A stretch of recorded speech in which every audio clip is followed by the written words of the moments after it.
आज हम लोग ये दोनों सिस्टर्स जो नन्स हैं केरल के, उनसे मिलने के लिए आए हैं क्योंकि उनके साथ बेहद गलत हुआ है। बहुत उनकी बेइज्जती हुई है, सार्वजनिक बेइज्जती हुई है। किसी भी औरत ये बर्दाश्त नहीं कर सकते और इसलिए हम उनके साथ एकजुटता प्रकट करने के लिए आए हैं। हम आदिवासियों के साथ, क्रिश्चियंस के साथ एकजुटता प्रकट करने के लिए आए हैं और सबसे बड़ी बात है, हम देश की महिलाओं की आवाज़ उठाने के लिए आए हैं क्योंकि कोई भी ये बर्दाश्त नहीं कर सकता है कि महिलाओं के साथ इस प्रकार की दुर्घटना घटे। क्या लग रहा है आपको, ये इनोसेंट है या कि कुछ फंसाया जा रहा है? ये बिल्कुल झूठा मामला, पूरा मैन्युफैक्चर्ड केस बना। कौन होते बजरंग दल वाले?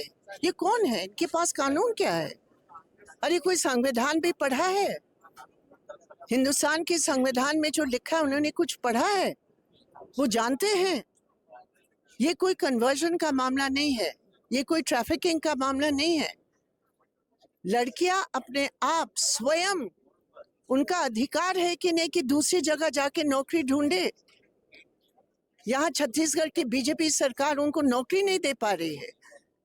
ये नन्स जो है, आगरा में जो हॉस्पिटल इन्होंने बनाया है, वहां नौकरी के लिए उनको लेकर जा रहे थे और आप उसको रोकोगे? ये कौन सा संविधान है? ये क्या अधिकार है आपका?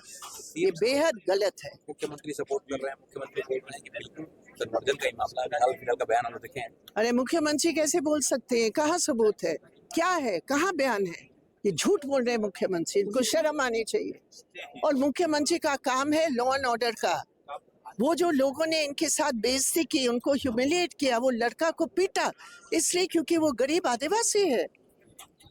एक गरीब आदिवासी को इस तरह आप सार्वजनिक रूप में पीट सकते हो और वो आदमी जेल में नहीं है जिन्होंने पीटा। पुलिस ने बीएनएस की धारा 143 को दर्ज किया। ये बहुत गलत चीजें हैं। ये जानबूझकर किए ताकि इनको बेल न मिले। ये बिल्कुल गलत बात है, ये झूठा इल्जाम है। आप लोग मुलाकात की अभी नहीं की? अभी कल करेंगे क्योंकि अभी वो बोल रहे हैं कि नहीं करने। भी आदिवासियों को गलत ढंग से कन्वर्ट किया जा रहा है, सीएम साहब का बयान है ताकि तो उनको जो जिसमें है उसको रहने दिया जाए। इसी कारण मामला बढ़ रहा है। बढ़ इसलिए नहीं रहा है, बढ़ इसलिए रहा है क्योंकि इस सीएम को संविधान का अता पता होने से भी इस संविधान का उल्लंघन किया जा रहा है। आप क्या समझ रहे हैं? ये हिंदुत्व के नाम को लेकर आदिवासियों को बर्बाद कर रहे हैं। ये लोग ऐसे लोग हैं जो सेंसस में आदिवासियों के धर्म को स्वीकार करने के लिए तैयार नहीं है।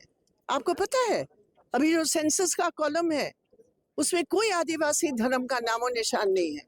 हम लोगों ने जब मांग की वो मान नहीं रहे। ये काहे का आदिवासी सीएम है? हेमंत सोरेन ने डिमांड किया, ये क्यों चुप है? इसलिए चुप है, ये हिंदुत्व की पॉलिटिक्स कर रहे हैं। आदिवासियों का कतई वो नहीं कुछ मानते। अच्छा, आपके हिसाब से क्या छत्तीसगढ़ में रोजगार नहीं, इसलिए जो बच्चियों आगरा जा रही थी रोजगार करने? हम ये कह रहे हैं, रोजगार हो या नहीं हो, हिंदुस्तान के नागरिक के अधिकार है वो कहीं भी जाके नौकरी कर सके। कहीं भी जाकर हमें एक्सप्लेनेशन देने के लिए जरूरत नहीं है कि मैं कलकत्ते से दिल्ली आई हूं, मुझे किसी को एक्सप्लेनेशन नहीं देना है। ये कौन होते हैं? कल वो पासपोर्ट लगा लेंगे एक प्रदेश से दूसरे प्रदेश जाने के लिए। ये कौन होते हैं ये लोग? हम लोग हिंदुस्तान के नागरिक हैं, हम अपने संविधान के तहत काम कर रहे हैं। इस पूरी कार्रवाई को किस रूप में देखते हैं? ये लॉलेस है, ये गैर संवैधानिक है, ये गैर कानूनी है, ये अत्याचारी है और ये हिंदुत्व का नारा लेकर जनता को विभाजन करने का प्रयास करे। कभी क्रिश्चियन को, कभी मुस्लिम को, कभी बिहार के गरीब वोटर को।